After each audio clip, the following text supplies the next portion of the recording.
Hello everyone, good morning. कैसे हो? आज मैं आपको जो टर्मिनोलॉजी में जो वर्ड यूज़ होता है उसके बारे में आपको बताऊंगी। तो पहला जो वर्ड है वो है स्टॉक। जो हम गुड्स खरीदते हैं, जो परचेज करते हैं, और वो जो हमारे बिजनेस के लिए क्या कहलाता है? स्टॉक। फॉर एग्ज़ाम्पल, अगर हमारे पास 50,000 है और हमने 70,000 का स्टॉक खरीदा है, तो इन दोनों को प्लस करके अभी हमारे बिजनेस में कितना स्टॉक पड़ा है वो बन जाएगा। तो ये होता है स्टॉक। उसी तरीके से डेटर, कि जिसको हमने सेल किया है, ऑन क्रेडिट सेल किया है, अब उसका पैसे तभी पेमेंट नहीं हुआ है मगर वो पेंडिंग है। तो वो पैसे जब हमें पेंडिंग है और वो हमें पैसे लेने हैं, तो जिस पर्सन को हमने सेल किया है उस पर्सन को हम बोलते हैं डेटर्स। और उसी तरीके से ये डेटर्स अगर हमें बिल्स लिख कर दे और हम वो उसी टाइम पर बैंक में डिस्काउंटेड कर सकते हैं, वो रिटर्न बिल को हम बोलते हैं बिल रिसीवेबल। समझ में आया? उसको हम बोलते हैं बिल रिसीवेबल। ये बिल हम डेटर लिखते हैं और फिर हम बैंक जाकर ये डिस्काउंटेड कर सकते हैं। उसी तरीके से एक वर्ड है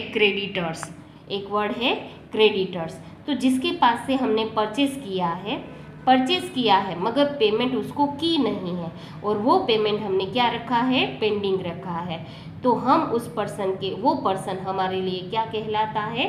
क्रेडिटर्स। ये हमारी लिएबिलिटी होती है कि जो हमें पेमेंट करना है। उसी तरीके से ये बिल लिखकर हम उसको दे सकते हैं, वो बैंक में जाकर डिस्काउंटेड कर सकता है, उसको बोला जाता है बिल पेएबल। ये बात आपको याद रखनी है। अगर डेटर के पास से बिल मिले तो बिल रिसीवेबल होता है, अगर क्रेडिटर के पास से मिले तो वो बिल पेएबल, क्योंकि वो हमारी रिस्पॉन्सिबिलिटी है, वो हमें पेमेंट करना है। इसी तरीके से आज मैं आपको सिखाऊंगी कॉस्ट। जो हम प्रोड्यूस करते हैं गुड्स, उसकी प्राइस कितनी रखनी है उसको हम बोलते हैं कॉस्ट। समझ में आया? जो हमें प्राइस, जो इंक्लूडिंग ऑल टैक्स, जो रॉ मटेरियल और वो सब उसमें ऐड किया जाता है, लेबर ऐड किया जाता है, उसको बोला जाता है कॉस्ट। उसी तरीके से वाउचर। अगर जो हमारे पास वाउचर किसे कहते हैं? तो रिटर्न डॉक्यूमेंट। अगर आपके कहीं पर भी शॉप पर खरीदी करने चाहते हो, परचेस करने चाहते हो, तो आपने कैश पेमेंट की है और आपको जो बिल दिया गया है उसको बोला जाता है वाउचर। उसी तरीके से डिस्काउंट। तो डिस्काउंट हम दे भी सकते हैं और ले भी सकते हैं। तो डिस्काउंट पेमेंट करने के लिए हमारे पास दो प्रकार के डिस्काउंट होते हैं। तो पहला जो डिस्काउंट है वो ट्रेड डिस्काउंट है, और दूसरा जो डिस्काउंट है वो कैश डिस्काउंट है। इसके लिए आपको एक बात याद रखनी है कि ट्रेड डिस्काउंट है वो कैलकुलेट होता है मगर वो प्रेजेंट किया नहीं जाता, मतलब उसको लिखा नहीं जाता कि इसका ट्रेड डिस्काउंट है। जैसे हम कोई चीज़ खरीदने चाहते हैं, उसकी अमाउंट है 10,000 और 10% हमें ट्रेड डिस्काउंट मिलता है, तो 10,000 माइनस करके हमें 9,000 पेमेंट करना है, मगर कहीं पर भी वो दिखाना नहीं है। और दूसरा जो डिस्काउंट है वो कैश डिस्काउंट है।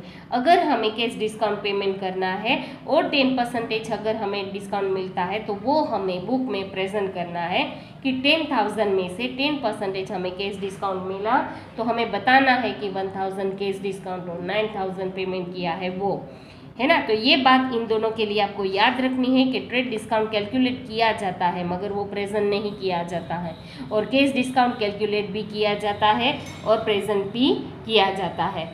उसी तरीके से मैं एक और वर्ड आपको सिखाऊंगी, डिस्काउंट अलाउड, है ना। ये डिस्काउंट अलाउड ये होता है कि जब हमें रिसीव करना होता है और थोड़ी अमाउंट हमें जाने देनी पड़ती है, तो उसको अलाउड बोला जाता है। देखो यहाँ पर मैं ये पढ़ के समझाती हूँ। डिस्काउंट रिसीव्ड और discount allowed are a cash discount. This discount is recorded in book. देखो ये आपने पता चला कि ये केस डिस्काउंट है। Discount received in a treated as income and discount allowed is treated as expense. ये दिया भी जाता है और लिया भी जाता है। अगर हम किसी को बिजनेस में डिस्काउंट किसी को दे भी सकते हैं, अगर हम सेल करते हैं तो हम किसी को डिस्काउंट दे भी सकते हैं, है ना, वो अलाउड है। और किसी के पास से हम परचेस करते हैं तो वो डिस्काउंट रिसीव भी कर सकते हैं, राइट। उसी तरीके से एक और वर्ड में आपको समझाना चाहूँगी, डेप्रिशिएशन। हमारे बिजनेस में जो भी असेट होती है उसमें डेप्रिशिएशन हर साल लगता है, और वो डेप्रिशिएशन जो असेट होती है उसकी वैल्यू को कम करती है। उसी तरीके से बेड डेट्स, ये बेड डेट्स डेटर पर लागू होता है। समझ में आया? ये बेड डेट्स डेटर पर लागू होता है कि जब डेटर के पास से हमने सेल किया है ऑन क्रेडिट और वो पैसे दे सकता नहीं है, मतलब सारे पैसे नहीं, थोड़े पैसे नहीं दे सकता है।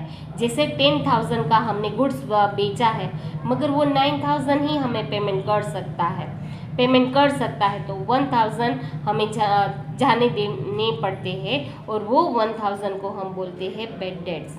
उसी तरीके से सोल्वेंट है in according to a person who pays a financial obligations regularly and whose asset are more than liability, that person is known as a solvent person। जो पेमेंट कर सकता है वो उसे सोल्वेंट बोलते हैं और जो पेमेंट नहीं कर सकता उसको इनसोल्वेंट बोलते हैं। उसी तरीके से डेबिट एंड क्रेडिट, जब हम systematic double entry accounting use करते हैं तो कोई भी ट्रांजैक्शन में दो इफेक्ट होती है, वन डेबिट और another is credit. Right side को डेबिट बोलते हैं और लेफ्ट साइड को डेबिट बोलते हैं और राइट साइड को क्रेडिट बोलते हैं। तो ये जो हमने टर्मिनोलॉजी वर्ड मैंने आपको सिखाया, आई थिंक आप सबको समझ में आ गया होगा। Thank you very much.